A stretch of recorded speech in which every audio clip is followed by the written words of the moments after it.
D'accord, regardons le texte. Nous allons examiner le chapitre 2 de la Genèse, le verset 24, et je vais faire une introduction, puis nous allons aborder certains points de la leçon Genèse chapitre 2. Donc nous retournons au commencement. Combien d'entre vous savent que les relations ont la plus grande capacité à blesser, mais un grand potentiel de guérison? Ce qui vous blesse le plus pourrait aussi vous guérir. Si vous avez été blessé par un homme peut vous guérir. Si vous avez été abandonné par un ami peut vous restaurer. Ce qui vous blesse le plus peut aussi vous guérir. Le premier Adam est tombé. Comment appelait-il Jésus-Christ quand il est arrivé? Le second Adam, n'est-ce pas? Parce que ce qui a fait le plus de mal a le potentiel de guérir le plus. Donc, le premier Adam a échoué. Je fais ça pour notre contingent Virginie occidentale en ligne. Le premier Adam a échoué et le second Adam, il est revenu et a dit « Je ne peux pas échouer ». Est-ce que ça a du sens? D'accord? Donc, quand nous regardons le mariage, nous devons revenir à l'origine. Donc, dans le chapitre 2 de la Genèse, le verset 24, je vais le lire. Il est dit « C'est pourquoi un homme quittera son père et sa mère et s'attachera. » Tout le monde dit « tenez bon à sa femme ». Certains d'entre vous tiennent leur téléphone plus que vous ne tenez votre femme, et c'est ça votre problème. La Bible dit qu'il s'attachera à sa femme. Si vous tenez votre téléphone plus que vous ne tenez votre femme, c'est pour ça que vous avez des problèmes, d'accord? Celle-là était gratuite. Partagez ça avec un ami, et il est dit, et ils deviendront une seule chair. Quelqu'un dit, une seule chair. Et l'homme et sa femme étaient tous deux nus, et ils n'avaient pas honte. Donc, je veux faire ça brièvement. Mais Dieu a formé Ève. À partir du corps de qui? D'accord. Bien. Toute la création a été faite par deux autres moyens. L'un était par la parole et l'autre par la terre. La parole et la terre. Donc, Dieu a parlé dans la création. Et ensuite, à partir de la terre, il a formé Adam. Ève a été créée d'une manière distincte, c'est-à-dire à partir d'Adam. Ève a été créée à partir d'Adam. D'où a-t-elle été tirée? D'accord, du côté la côte, n'est-ce pas? Leçon numéro 1. Dieu n'a pas pris Ève de l'os du crâne pour qu'elle le domine. C'est très important et significatif. Oh, allez. Dieu ne l'a pas prise de l'os du pied pour qu'elle soit sous lui. Dieu l'a prise du côté, pour qu'il soit partenaire et qu'il soit égaux. Vous êtes avec moi? D'accord. Alors allons un peu plus en profondeur dans les Écritures. Maintenant, regardons le chapitre 2 de la Genèse, verset 18. Car cela vous donnera une révélation de ce que je viens de dire. Retournez maintenant au verset 18. Et puis le Seigneur lui a dit, ce n'est pas bon. Quelqu'un dit, il n'est pas bon que l'homme soit seul. Je lui ferai une aide. Quelqu'un dit aide adaptée pour lui. Donc, Dieu marche avec Adam dans le jardin, mais il dit toujours tu es seul. Il est possible d'avoir Dieu dans le jardin et de se sentir seul parce que tu n'as pas ta femme. Et donc, il y a une partie de toi qui ne peut être comblée que de cette manière, pas seulement de cette manière. Ça a du sens. Et la plupart d'entre nous n'ont pas le don de la célibat. Et tu sais comment je le sais? Parce que tu es désagréable? Ok, continuons. Oh, tu es avec moi. Bienvenue de nouveau. Bienvenue de nouveau. Alors, définissons le mot seul. Il est possible d'avoir Dieu. Maintenant, ça va être diffusé et les chasseurs d'hérésie vont faire des vidéos. Selon les Écritures, il est possible d'avoir Dieu et de se sentir quand même seul. Et pour tous ceux qui disent que Dieu suffit, pendant combien de temps? Parce que Adam avait Dieu et il traversait le processus d'accomplir son but et son destin en nommant la création. Parce que Dieu lui a donné un but, mais il y a eu une période de temps avant qu'il ne commence à prendre conscience qu'il était seul, même avec Dieu et avec un but. Donc, le célibat est une durée de temps. Et ensuite, ce qui va se passer, c'est que tu commenceras à dire « Waouh, je ne me sentais pas comme ça avant » ou ce que c'est le désir en toi qui pointe vers un autre but, qui est le mariage. Et laissez-moi juste dire, nous devons nous marier. Nous n'avons pas besoin que les gens sortent ensemble pendant des années et des années. Nous n'avons pas besoin que les gens blâment l'économie pourquoi ils vivent ensemble, forniquent, ont des relations sexuelles. Parce que quand tu te tiens devant un Dieu juste et saint, il s'en fiche. Le loyer était élevé sur Long Island. Il sait que tu es un fornicateur, donc tu n'entres pas dans le royaume. Et au fait, pour ceux qui disent « je n'aime pas ce pasteur », non. Ce que je viens de citer en langage de ghetto, c'était la Bible. Donc, vous avez un problème avec Dieu, pas avec moi. Je ne suis que le messager. Et au fait, en tant que père de 2 filles, j'ai juste ressenti un peu de rage. Je devais dire, Seigneur, aide-moi. Comment oses-tu? Comment oses-tu? Et c'est pourquoi je dis cela, comme j'ai vu des gens excuser le péché et nous brouillons les limites que Dieu a clairement établies. Nous prenons le poteau de clôture et nous le déplaçons. Et nous créons une limite qu'il n'a pas établie. C'est de la fornication. Et au fait, pour ceux d'entre vous qui demandent, que pouvons-nous faire qui compte? Si tu dois demander, tu sais déjà, je parle sexuellement, je sors avec quelqu'un, nous sommes engagés. Que pouvons-nous faire qui compte? Si tu dois demander, tu sais déjà, comment oses-tu? Vous êtes tous encore avec moi? Pourquoi est-ce si silencieux? Tout le monde est là, je suis sorti pour ça pendant une tempête de neige. Comment oses-tu? Écoute, j'essaie de t'aider. Parce que le mariage est une alliance. Et le monde enseigne l'engagement, mais la Bible enseigne l'alliance. Et je veux que nous soyons des gens d'alliance. Et donc, si tu es un pote, si tu n'as pas l'intention de l'épouser, alors tu dois rompre avec elle pour qu'elle puisse trouver un homme pendant que tu restes encore un garçon. C'est là. Genèse chapitre 2, dans verset 18. Ève n'a pas été faite de la tête d'Adam ni de ses pieds, mais de son côté, et cela symbolise comme un égal son partenaire. Et le mot partenaire là, mais ça signifie essentiellement un aide qui lui correspond.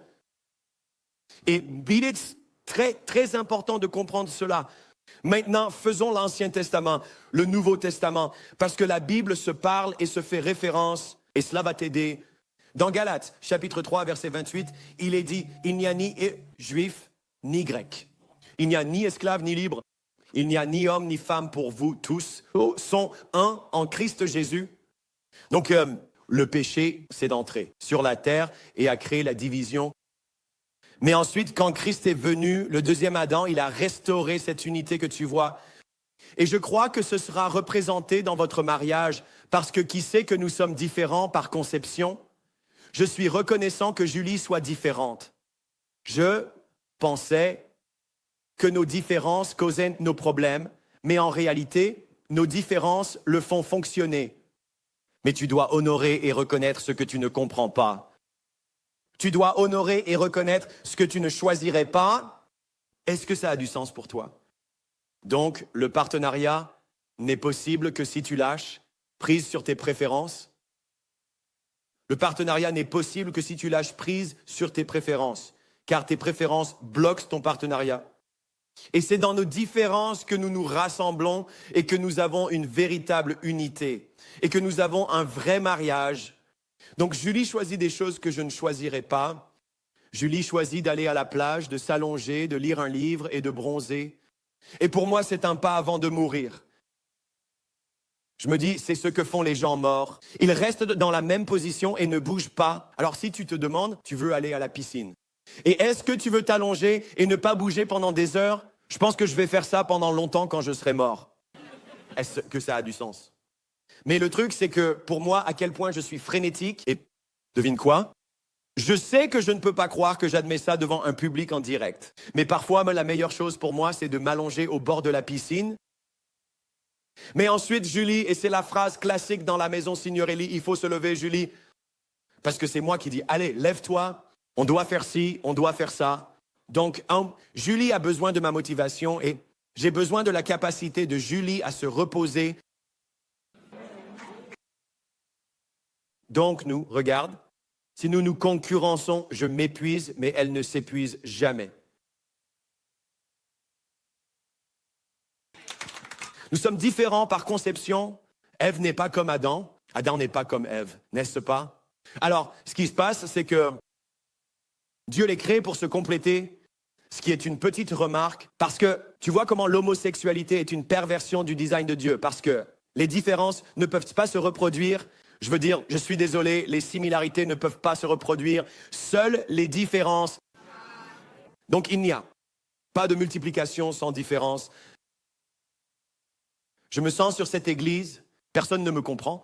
Ce que tu viens de dire, c'est qu'à cette église, les gens sont différents de toi, ce qui en est la preuve. Tu devrais être ici parce qu'ils vont te faire grandir d'une manière que tu ne pourrais pas faire toi-même. Il y a multiplication là où il y a différence, là où il y a uniformité. Tu es stérile? Donc, je ne sais pas trop à propos de cette église. Ils sont d'une race différente. Si on se rassemble, tu peux m'apprendre et je peux t'apprendre. On est meilleurs ensemble. Tu sais ce que je veux dire? Tu sais ce que j'aime à propos de l'église V1, c'est qu'on est comme une cour de restauration. On a toutes les cultures. Tu sais ce que je veux dire? On a tout ça. Si tu veux ton poulet sans assaisonnement, tu vas au restaurant de Julie. Et certaines personnes qui veulent ça, je ne peux pas imaginer qui. Elle a une file là-bas pour ça. On est foutus. Les gens se demandent, c'est quoi la culture des Blancs? Je suis comme, tu ne veux pas savoir. Tu ne veux pas savoir. Mais tu me comprends? Je ne parle plus de poulet. Je parle des différences. Maintenant, laissez-moi finir cette partie parce que je vais être rapide pour qu'on puisse se préparer pour le Super Bowl. Mais vous riez tous parce que vous savez. Genèse chapitre 2, verset 21. Adam a été plongé dans un profond sommeil. Et donc, Dieu plonge Adam dans un profond sommeil. Et puis, pendant qu'il dort, il ouvre son côté et extrait la côte pour créer Ève. Vous êtes avec moi? Quand Jésus était sur la croix, qu'est-ce qu'ils ont fait avec la lance? Où l'ont-ils percé? Que s'est-il passé ensuite? Et ensuite, que s'est-il passé? Il est mort. C'était presque comme un sommeil. Et qu'est-ce qui est né de ce sommeil? L'épouse du Christ, la deuxième Ève d'Adam.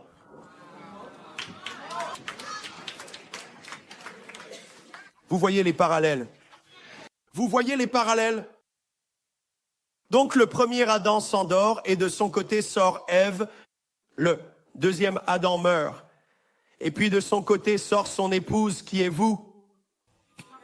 Et ensuite, vous devez l'aider dans la mission de prêcher l'évangile à toute la terre. Allez, je vous le dis, vous êtes un aide pour lui. J'ai des frissons partout sur moi. Nous sommes l'épouse du Christ. Vous êtes avec moi? N'est-ce pas une révélation puissante? À quoi servent les côtes? Les côtes protègent le cœur et les poumons. Qu'est-ce que le cœur et les poumons? Sang et souffle. Allez, laissez mijoter. Les côtes protègent le cœur et les poumons. Et que font le cœur et les poumons? Sang et souffle. C'est le souffle de Dieu et c'est le sang de Jésus. Et donc nous sommes le corps du Christ. Nous sommes son épouse et je suis ici pour protéger sa voix. Et je suis ici pour m'assurer que le sang circule dans tout le corps. Nous sommes une église qui prêche le sang. Nous sommes une église qui plaide le sang.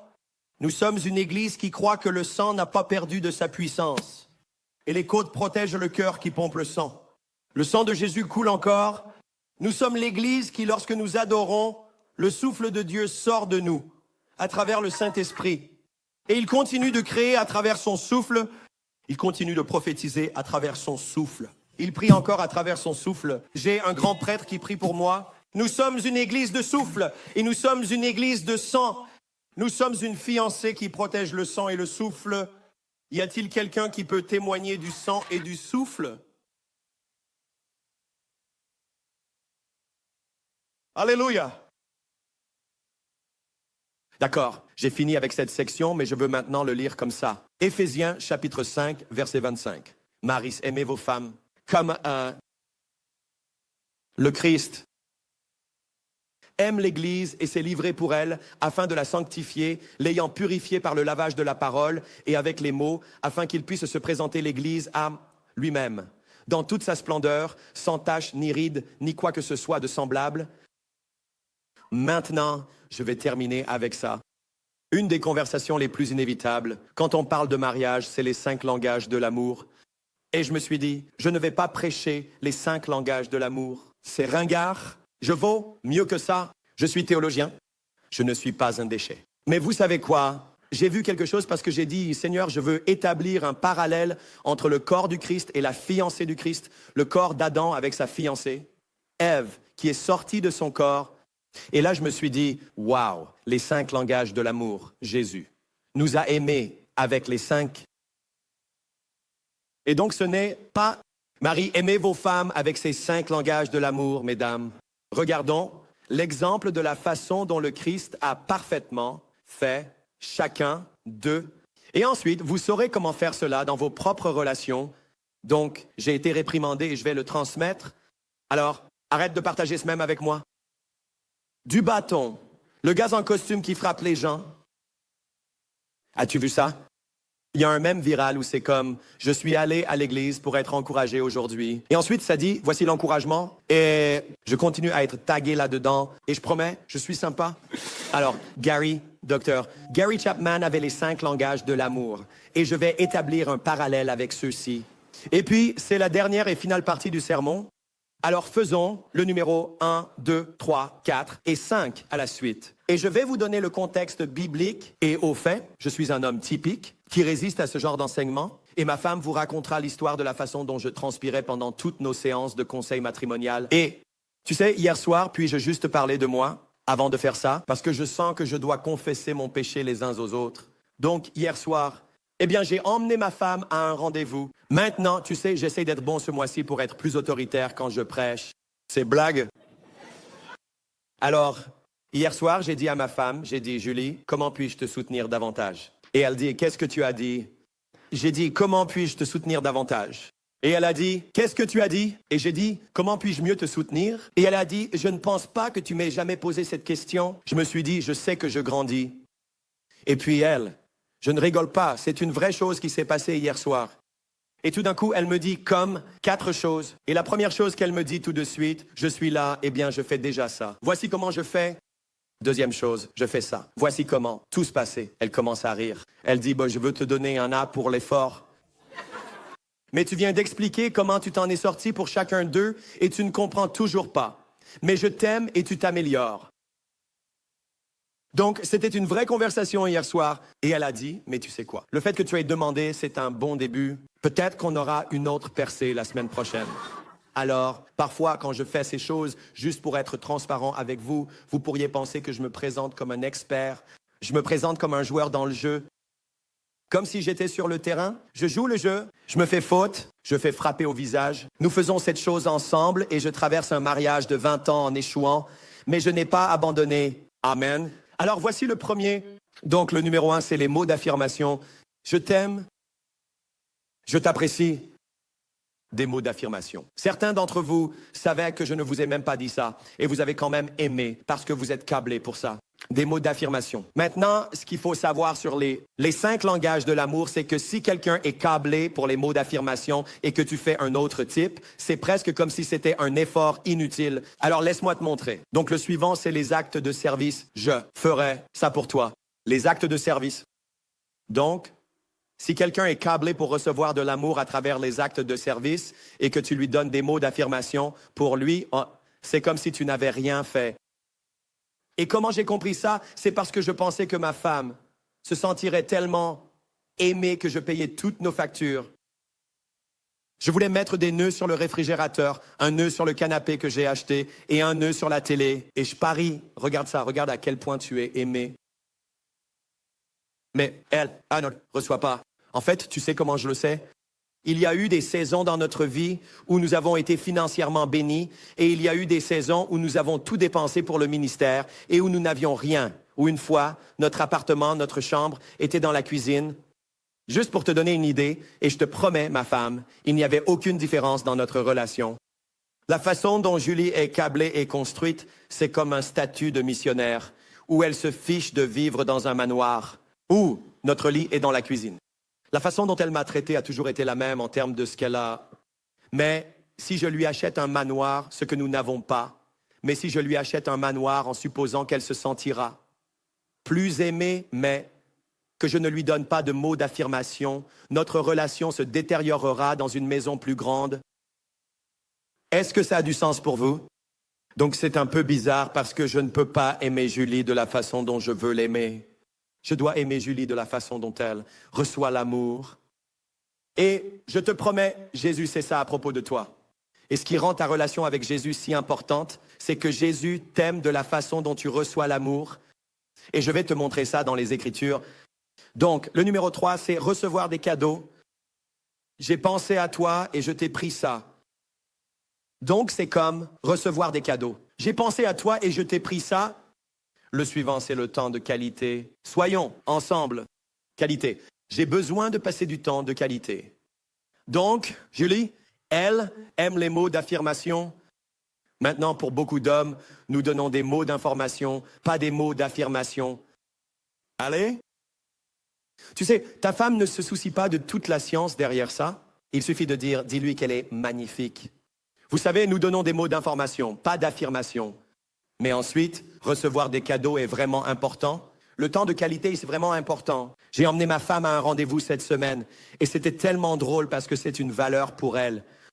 Alors elle dit, oh, je me sens tellement bien, j'adore ça, j'adore ça. Et c'était juste ce moment-là. Donc si je ne trouve pas un moment pour l'emmener sortir et je ne lui donne pas ces deux choses, je dois gagner dans ces choses-là. Si je ne donne pas de cadeau à ma femme, ça ne la dérange pas. Si je ne fais pas d'acte de service, ça ne la dérange pas. Mais si je néglige ces deux choses, ma relation va diminuer, d'accord? Donc c'est ma situation. Et puis le dernier, c'est le contact physique. Laisse-moi te tenir. Laisse-moi te caresser. Le contact physique n'est pas toujours un contact sexuel. Il y a beaucoup de recherches à ce sujet, mais en gros, les maris ont tendance à penser que l'amour consiste à fournir et les femmes ont tendance à le voir en termes de auditif. Bien sûr, ce n'est pas spécifique à tout le monde, mais la recherche dit que ça penche vers ces choses-là. C'est ce que j'ai essayé de prêcher aujourd'hui. Mais laissez-moi juste décomposer cette dernière partie tout de suite. Et si vous voulez, si le groupe veut monter, ou peut-être juste Brie ou quelqu'un au clavier, ou peu importe. Ce n'est pas un message très long parce que je sème beaucoup de graines en ce moment. Alors regardons le chapitre 3, verset 14 de Colossiens. Et vous pouvez noter ça. Et par-dessus tout ça, quelqu'un dit tout. Quelqu'un dit par-dessus tout. D'accord, donc ça vous donne une priorité. Par-dessus tout cela, revêtez l'amour qui unit tout dans une parfaite harmonie. Quelqu'un dit parfaite harmonie. Donc par-dessus tout cela, priorisez l'amour. Et ensuite, si vous faites ça, ça unit tout dans une parfaite harmonie. Donc, pour ceux d'entre vous qui prennent des notes, je vais rendre ça disponible en ligne pour que vous puissiez vraiment obtenir ces notes. Je sais que c'est beaucoup. Je vais passer en revue les 5 langages de l'amour maintenant, comme Jésus l'a fait pour chacun d'eux. Et mon esprit a été bouleversé parce que je me suis dit, je ne suis pas ici pour prêcher le mariage. Je suis ici pour prêcher Jésus. Et si vous comprenez Jésus, à mesure que vous augmentez votre compréhension de Jésus, vous augmenterez votre compréhension du mariage. Est-ce que ça a du sens? Parce qu'il y a des gens qui pensent de connaître le mariage, mais selon quelles normes? Le standard américain du 21e siècle ou selon le standard du Christ, n'est-ce pas? Donc, nous devons comprendre Jésus. Et donc, le numéro 1, ce sont les mots d'affirmation. Certains d'entre vous pourraient en penser, eh bien, Jésus ne m'a jamais donné de mots d'affirmation. Je suis censé affirmer Jésus. Mais certains d'entre vous n'ont pas laissé Jésus vous aimer. Et ça va être votre prochaine percée. Parce qu'au chapitre 5 de Matthieu, au verset 14, il a dit, vous êtes la lumière du monde. Il a affirmé, vous êtes la lumière du monde. Donc il a donné des mots d'affirmation. Donc vous pourriez avoir l'impression que je ne suis rien. Je ne suis personne, je ne vaux rien. Pourquoi Jésus voudrait-il être marié avec moi? Allons à la racine. Pourquoi voudrait-il que je sois sa fiancée? Je jure trop, je fume trop, je bois trop, je me laisse prendre par la luxure et la perversion. Je ne lis pas ma Bible. Nous sommes déjà en février et j'ai 18 jours de retard sur mon journal de croissance quotidien et j'ai déjà tout gâché. Pourquoi voudrait-il être marié avec moi? Et il te donne des mots d'affirmation. Il dit, vous êtes vraiment la lumière du monde. C'est comme cette femme battue dans une relation qui se demande, pourquoi voudrais-tu de mon corps? Pourquoi voudrais-tu de moi? Pourquoi m'aimerais-tu? Et un mari aimant avec les mots. Parce que C'est le corps qui a porté nos enfants et ton corps est beau pour moi. Chaque cicatrice, chaque centimètre, chaque morceau de toi, tu es à moi. Je t'aime. N'ose pas manquer de respect à ma... Nous sommes une seule chair. Et tu commences par des mots d'affirmation à réparer cette relation et tu dis le contraire de ce qu'il pense. Je pense que tu vas me quitter. Je pense que tu ne veux pas de moi. Je pense que je ne suis pas à la hauteur. Mais Jésus a dit, au milieu de tout ça, tu es la lumière du monde. Il aimait sa fiancée avec des mots d'affirmation. Des actes de service? Eh bien non, nous sommes censés... D'accord, je touche à un fond ici. Certains d'entre vous ne savent pas comment être mariés à Jésus parce que c'est seulement une rue à sens unique et tu ne lui as pas permis d'être un bon mari pour toi. C'est pourquoi je fais ça. Eh bien, je dois aller à l'église et je dois me préparer. Je dois aller travailler pour le café. Je dois jouer de la basse. Je dois faire ça. Je dois lui prouver. Non. Ouais, il y a une part pour tout ça. Mais si tu te bats là-dedans, tu ne comprends pas ça. Il veut t'aimer.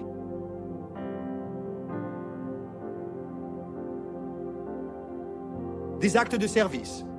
Dans le chapitre 13 de Jean, au verset 5, Jésus a lavé les pieds des disciples. As-tu déjà... D'accord, ce que j'aime dans le lavage des pieds, c'est qu'il faut être assis pour que ça se fasse. Bassiste, assieds-toi. Certains d'entre vous se disent, j'ai pris du recul dans le ministère. Avant, je prêchais. Maintenant, je ne prêche plus. Je me suis assis dans le ministère. Avant, je jouais de la musique. Maintenant, je ne joue plus. Non, tu n'as pas été mis de côté pour inactivité. Tu as été mis de côté pour que ton époux puisse te laver les pieds. Il te met là-dedans. Adopte une posture. Pour que tu puisses apprendre à être servi. Parce qu'une fois que tu le laisses te laver les pieds, tu sauras ce que ça fait de faire asseoir les autres et de les servir. Et comment peux-tu donner un amour que tu as refusé de recevoir? Je sais que c'est bon pour quelqu'un. Parce que quand tu es debout et que tu joues de la basse, quand tu es debout et que tu fais du café, quand tu es debout et que tu accueilles à la porte, tu sers, mais tu n'es pas servi. C'est pourquoi nous disons, sers un. Sers un, assieds-toi. Je ne veux pas que quelqu'un serve plusieurs services. Servez-en un, asseyez-vous, un. Pourquoi? Parce que tu laves les pieds des gens dans un service et tu fais laver les tiens dans le suivant. Certains d'entre vous ne savent pas comment être mariés. C'est pourquoi l'Église est si dysfonctionnelle.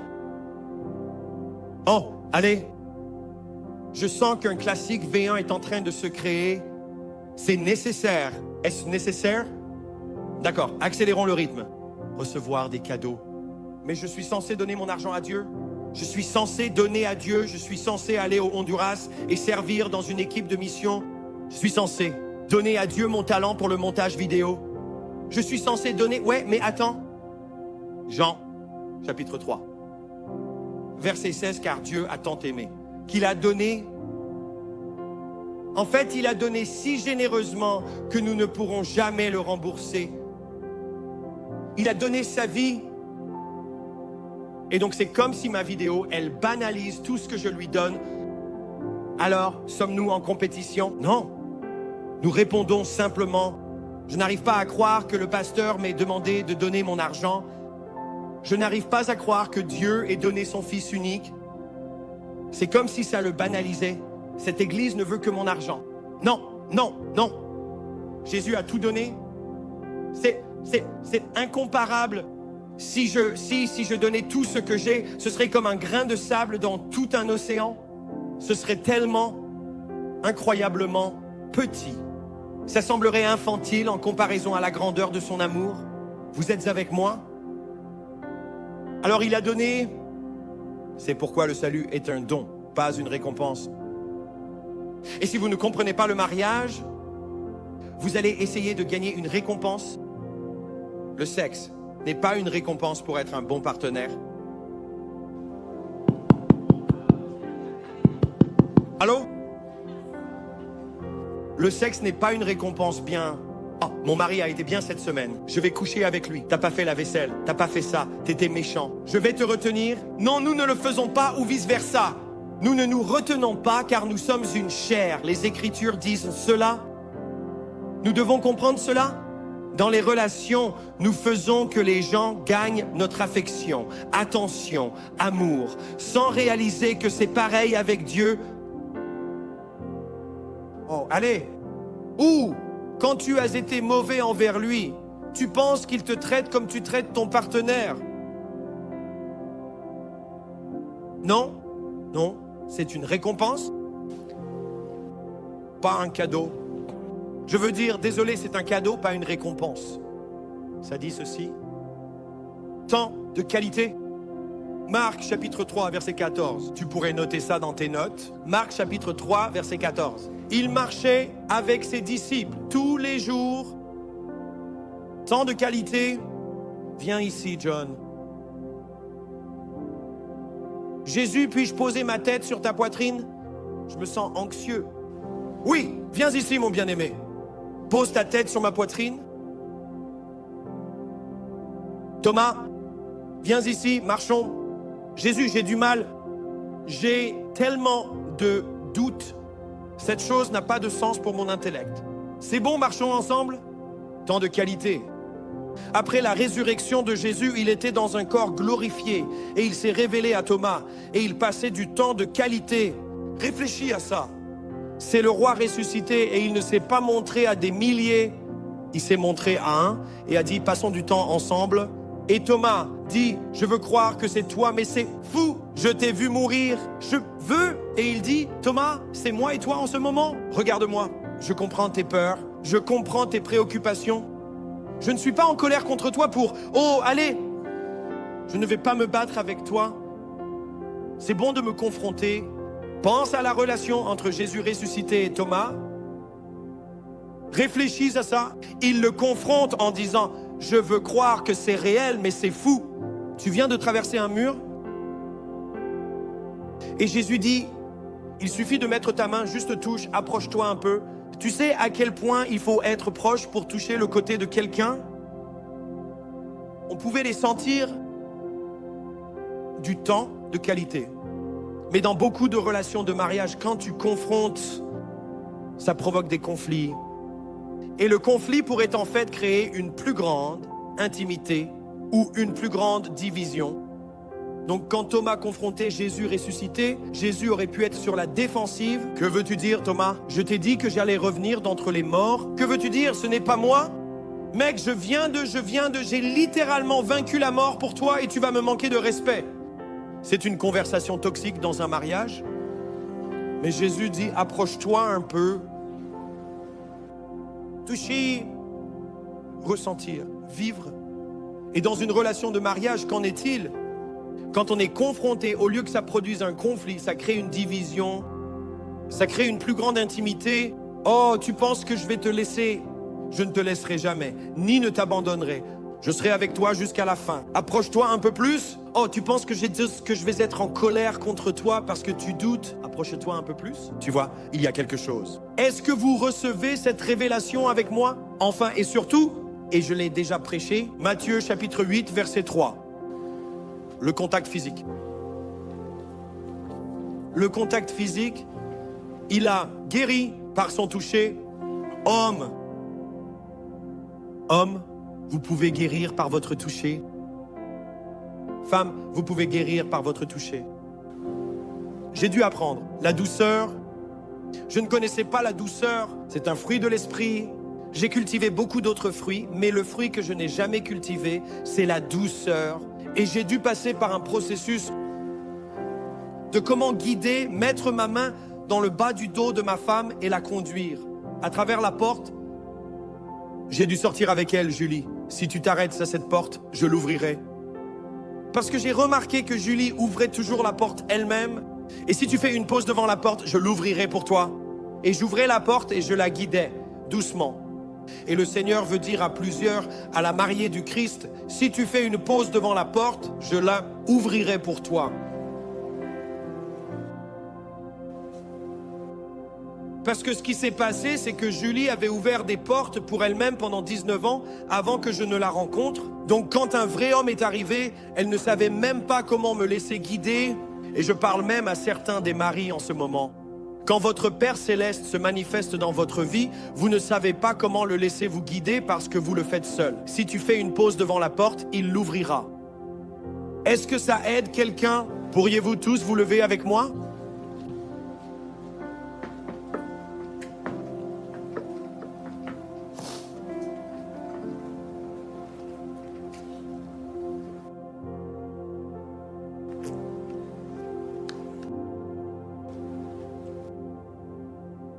Te dire la vérité, ces conversations que nous avons ce mois-ci ne devraient-elles pas se dérouler uniquement dans une église? Elles auraient dû avoir lieu dans ta maison d'enfance. Maintenant, ça n'a probablement pas eu lieu, tout comme ça ne s'est pas produit dans la mienne. Mais ces conversations ne sont pas exclusivement des conversations d'église. Elles sont censées avoir lieu à la maison. Mais nous avons tellement dérivé. Nous avons marché si loin dans la mauvaise direction pendant des milliers d'années. Ce n'est pas normal. Selon Dieu, ce n'est pas normal. Et donc, ce que Julie et moi faisons, c'est que nous essayons de vous donner 20 ans de conversations cruciales en un mois. Nous, des années et des années de counseling payant avec nos fonds pour parler. Et nous prenons toute cette sagesse, nous essayons de vous l'apporter, de l'infuser dans votre vie. Et je crois vraiment que tu sois célibataire ou marié, ce mois-ci sera un apport majeur dans ta vie et tu ne seras plus jamais le même. Mais il y a beaucoup d'émotions qui vont être suscitées au cours des prochaines semaines. Beaucoup de sentiments, beaucoup de pensées. Parfois, quand tu presses la plaie et que le pus sort, tu dois la drainer avant de la recoudre. Et donc, tu pourrais te retrouver en te disant, je ne sais pas, je me sens en conflit pendant ces services. Je ne sais pas si je veux pleurer ou si je veux crier. Je me mets en colère. Je me fâche. Je ne sais pas ce que je ressens. Je veux parler de ça et te le narrer. Je m'adresse à ton être en ce moment. C'est à cause du divorce. Dans ta lignée, il y a de l'infidélité, de l'adultère. Tout est là-dedans. Et certains d'entre vous, vous êtes les tout premiers à vous asseoir sous un enseignement pieux et juste et à dire « ça peut courir dans ma famille, mais ça doit s'arrêter ici. J'ai peut-être divorcé, mais il est le Dieu des secondes chances, des troisièmes chances et des quatrièmes chances. J'ai peut-être succombé à l'adultère. J'ai peut-être déjà fait des erreurs, mais il est le Dieu des secondes chances, des troisièmes chances. C'est un Dieu qui nous ramène. Et j'ai peut-être crié sur ma femme aujourd'hui, hier. J'ai peut-être crié sur mon mari. J'ai peut-être déjà tout gâché, mais Dieu dit, viens essayer à nouveau, parce que tu es discipulé de cette manière. Alors, combien d'entre vous, par un signe de main, sont prêts à continuer ce voyage avec moi tout au long de ce mois? Qui veut être discipulé? Qui veut être mentoré dans le mariage? Gloire à Dieu. Alors je veux prier pour vous. Laissons nos mains levées dans tous les lieux en ce moment. Et je ressens juste la sainteté de Dieu. Je ressens la justice de Dieu en ce moment. Et donc en ce moment, avec chaque main levée, de l'avant à l'arrière, je veux juste vous dire qu'avant d'aller, être qui Dieu vous a appelé à être, vous devez expérimenter son amour. Et laisse-le te servir avec des mots d'affirmation, et laisse-le te servir par des actes de service, et laisse-le te servir avec grâce, des dons, et laisse-le rire de toi. Alors, en ce moment, juste pendant les prochaines minutes, alors que vous entendez le son de ce piano, je crois que c'est un jeu de piano prophétique. Alors je veux juste augmenter le son du piano un instant. Le Seigneur va commencer à vous rencontrer de manière surnaturelle à Miami, sur Long Island, ici à Brooklyn, en Indiana. En ce moment, tu es en rencontre avec ton époux, avec Jésus-Christ lui-même, à travers le Saint-Esprit. Juste toucher et affirmer. Et je prie sincèrement pour cette belle église, de la tête aux pieds, absolument que cet esprit d'orphelin soit complètement brisé sur vous au nom puissant de Jésus. Je m'adresse à chaque racine de rejet en ce moment. Et je le commande de sortir au nom de Jésus. Je coupe tout lien d'âme impie provenant de relations inappropriées du passé qui t'ont poussé à revenir au fantasme, qui t'ont poussé à revenir à l'errance dans ton propre esprit. Chaque esprit de condamnation, chaque forteresse de culpabilité et de honte, je les renverse au nom de Jésus sur chacun de mes membres de l'Assemblée et ceux qui entendent ma voix. Je m'adresse à la forteresse de condamnation qui dit que vous ne serez jamais à la hauteur. Et je dis, forteresse, tombe. Nous emmenons en captivité toute pensée qui s'est érigée contre la parole de Dieu en ce moment. Chaque pensée d'inadéquation, chaque mensonge démoniaque de l'ennemi que vous êtes trop vieux, que vous n'êtes pas à la hauteur, je les lis au nom de Jésus et je les rejette au nom de Jésus. J'entends le Seigneur dire, je vous ai pardonné et aussi loin que l'Est est de l'Ouest, je vous ai séparé de votre péché et je ne me souviens plus. Au nom puissant de Jésus. Lorsque le fils prodigue est rentré à la maison, il a reçu une bague et une robe, et la bague représente l'alliance. Et j'ai eu une vision du Seigneur libérant des anneaux.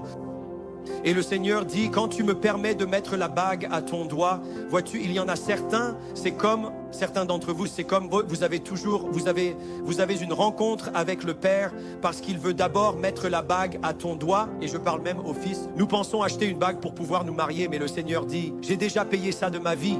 Et fils, laisse-moi te mettre la bague. Fille, laisse-moi te mettre la bague. Dernière chose. Je vois qu'il y a larmes dans la pièce en ce moment. Au cours des 2 prochaines semaines, le Seigneur dit qu'il est sur le point de purifier. Le mot qu'il m'a donné pour vous est purifier. Purifie, purifie, purifie, purifie-toi du rejet, purifie-toi. Le Seigneur dit, vous avez enlevé une racine, mais pas la racine. Et j'enlèverai la racine. Et je purifierai, dit l'Éternel. Purifierai. Au cours des 2 prochaines semaines, il y a une purification de 14 jours qui se déroule. Purge, purge, purge. Et il enlève le reproche de l'Égypte. Il enlève l'odeur du péché. Il purifie. Il purifie. Et la purification fait partie d'une préparation. Laissez-le faire le travail, car la chose que le Seigneur m'a dit de dire est, ceci est pour toujours. Ceci est pour toujours. J'ai ressenti cette libération fortement. Tout dans ta vie a semblé temporaire. Mais j'ai entendu le Seigneur dire, ceci est pour toujours. Chou, c'est pour toujours. Ici. Et pour toujours. Ceci, terminé. Mondria, ceci est et pour toujours. Et Père, nous libérons l'Éternel, qu'ils entrent pleinement dans le royaume spirituel et les dimensions de l'esprit qu'ils ne connaissent pas, Seigneur, qu'ils sortent du temporaire et qu'ils voient que ceci est pour toujours. C'est une relation qui n'a pas de fin. Tu ne